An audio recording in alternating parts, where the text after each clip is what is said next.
We are here with KXAN investigator Robert Maxwell to talk about some of the stories that he's working on hard for you coming up in the next few days. The first one is a very important one. Tell us about it, Robert. We've been looking into child sex trafficking in Central Texas for about the past year.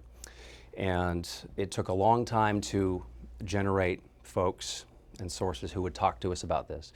It's a subject that no one really wants to talk about. People don't really know what it is, but it exists. Children being lured from our suburban schools and malls and groomed by people who want to profit from them commercially. They think they're just, a typical teenager runs away from home.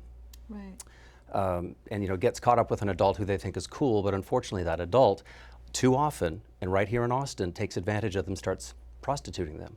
And they get caught up in something they can't get out of. And we met a 14-year-old who shares her story, and it's gut-wrenching and very real. So we're offering parents and educators a chance to recognize the signs of someone who's being trafficked and to talk to the kids about it. And why is this something? Because just as a parent, you think this is not going to happen to my kid. But when you say going out to local malls and things like that, then all of a sudden it's a little scarier. And these aren't kids who are snatched. They're very carefully groomed by these adults, and it's really just a matter of keeping a closer watch on our kids. Even if your kid has never run away, or your neighbor's kid, someone you know, because we all know teenagers in our communities, right? Whether it's through church or through sporting associations and things like that.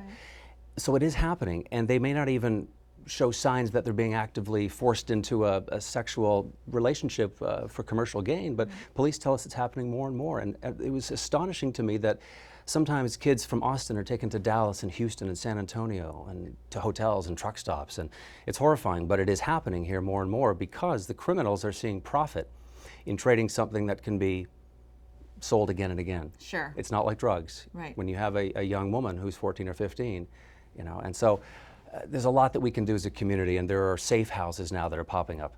And so we look into that as well, and how few there are, but there are some that are starting to make a difference. Okay, all right. It'll be interesting to see what that 14-year-old little girl has to say about her experience. You'll meet her on Thursday. Okay. Thank you, Robert. You bet.